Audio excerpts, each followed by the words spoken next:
Welcome to the Banker Lamp. Please enjoy the video. You begin by loading chopped chocolate into the melting bowl while the machine is off. This ensures even distribution and prevents scorching.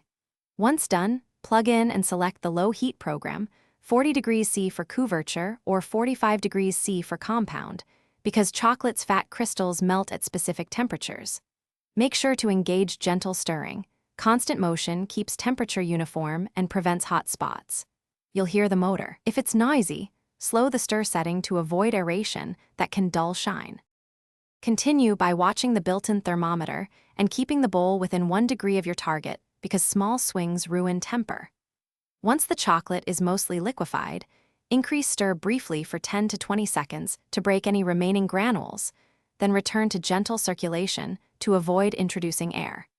If you need more fluidity for dipping, add 1 to 2% melted cocoa butter. Incorporate slowly so the machine maintains temperature stability. Make sure to monitor viscosity visually and by a quick drip test.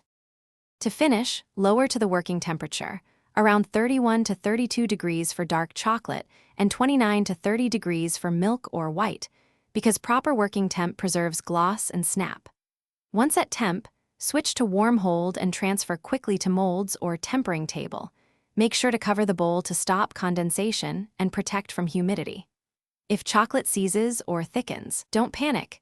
Add a small amount of warm cocoa butter, about 1 teaspoon per 100 grams, and stir gently until smooth. Thanks for watching. If this was helpful, leave a like and consider subscribing. See you next time.